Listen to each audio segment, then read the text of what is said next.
Vanessa dropped her fork with theatrical precision, and the dinner table at Mom's house fell silent. She'd perfected that move over the years. The dramatic pause that made everyone stop and pay attention. "We need to talk about the utility situation," she said. "Ryan and I are stretched thin with the new house renovations. Someone else needs to step up." I kept eating my salad, already knowing where this was going. Mom's gaze skipped over Vanessa and landed on me. "Maya, you're still in that little apartment, right? No mortgage or anything." "I have expenses," I said quietly. "But not like real expenses," Vanessa cut in, gesturing with her wine glass. The diamond bracelet Ryan had bought her last month caught the light. "No husband, no kids, no property taxes. You're basically living a college student lifestyle at 31. Dad nodded. "Your sister has a point. The family house utilities have gotten expensive. Your mother and I are on a fixed income, and Vanessa has the renovation costs." "The renovation costs they chose," I pointed out. "Family helps family," Mom said, using the phrase that had become their mantra. "You're in the best position to handle this. It's only fair." "How much?" I asked. "About $1,800 a month," Dad said. "Electric, water, gas, internet, security system. $1,800 monthly for a house I didn't live in. That was over $20,000 annually, added to the loans never repaid, the credit cards I'd paid off, the car repairs, the medical bills they'd insisted I cover." "She has no expenses, make her pay," Vanessa announced to the table. Uncle Tom and Aunt Patricia murmured agreement. My cousin Derek just shrugged. "It's settled," Mom said brightly. "Maya will handle the utilities starting next month." I set down my fork carefully. "I'll take care of it." Vanessa beamed, already texting Ryan. "See? This is why we're family. We solve problems together." Together. An interesting description of what had just happened. The pattern started small 7 years ago. A phone bill here, groceries there. But I'd been employee number 12 at Neuralink Analytics, a machine learning startup nobody had heard of. I'd worked 70-hour weeks building algorithms that would eventually revolutionize predictive analytics for Fortune 500 companies. While I did that, Vanessa got her real estate license and posted Instagram photos of her boss babe lifestyle. She sold maybe 3 houses yearly, but she sold the image constantly. Designer handbags, luxury gym memberships, weekly salon appointments, all financed by Ryan's middle management salary and money they borrowed from family. Mostly from me. "Can you cover Dad's dental work? We're saving for Turks and Caicos. Mom needs a laptop. We just booked a spa weekend. The family reunion needs funding. You probably won't come anyway, right?" I paid for everything. And somewhere along the way, I'd become the family disappointment despite keeping everyone afloat. "Maya's so focused on career she's forgotten what matters," Mom would say. "Still single, still renting, still wearing those boring clothes," Vanessa would add with faux concern. They had no idea what I actually did. When I explained machine learning architecture, their eyes glazed over. When our company made headlines, they didn't notice. When I got promoted to Senior VP of Development, Mom asked if that meant I could finally afford a nice car. I drove a 7-year-old Honda Civic.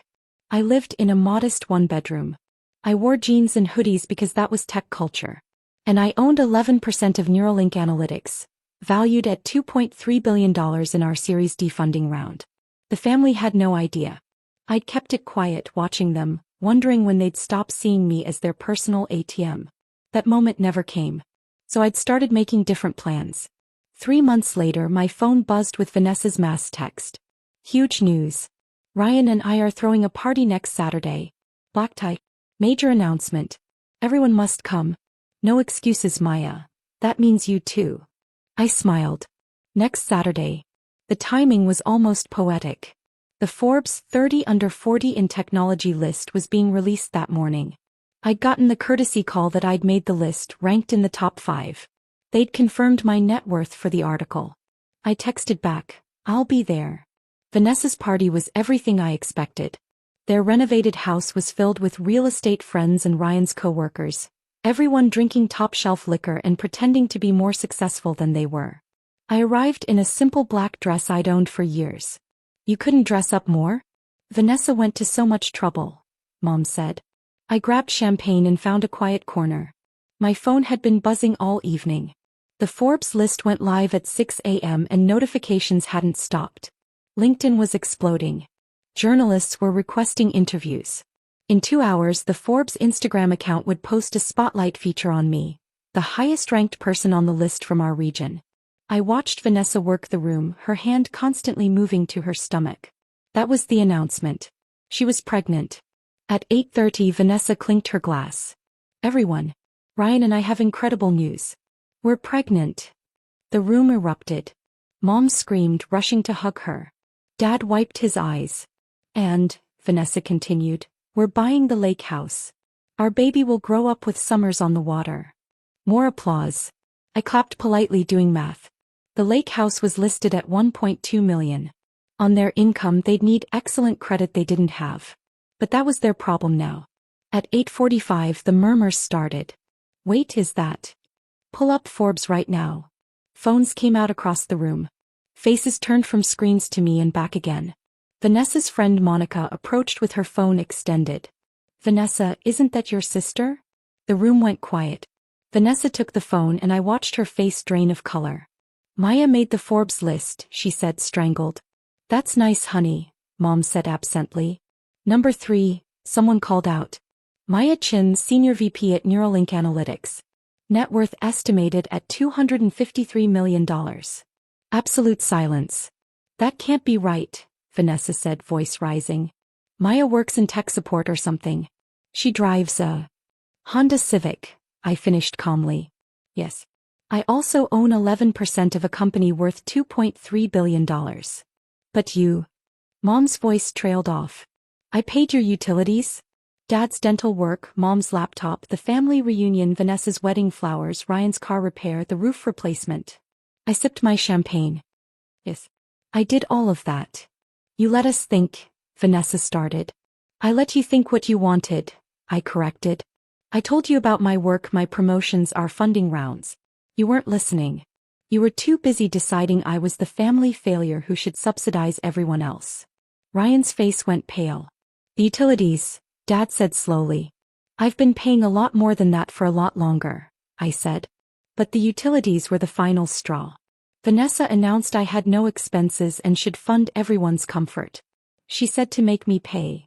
I opened my banking app and canceled all automated payments. Utilities, Dad's insurance, Mom's car payment, the family phone plan. So I'm done paying. Effective immediately. Maya, you can't, Mom started.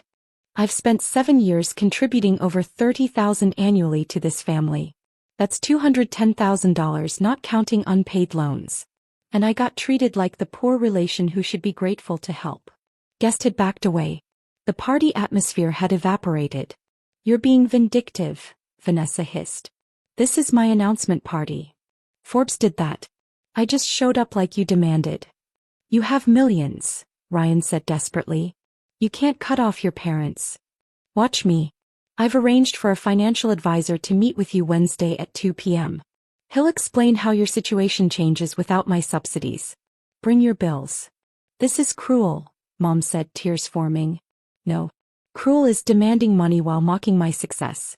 Cruel is treating me like an ATM while celebrating mediocrity. Cruel is, she has no expenses, make her pay. I headed for the door. Behind me, Vanessa started crying. At the door, I turned back. Guests were staring at phones, whispering. Congratulations on the baby, I said.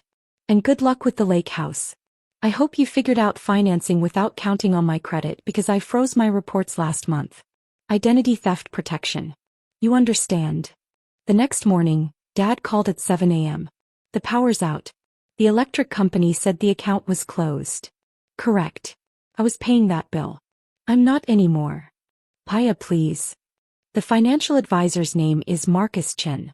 He's expecting your call. He specializes in helping people adjust lifestyle to actual income. We can't afford. You'll have to. That's the point. I hung up. By noon I had 17 missed calls. Vanessa left a voicemail alternating between sobbing and screaming. Mom texted about feeling betrayed. I blocked all their numbers. That evening my lawyer called.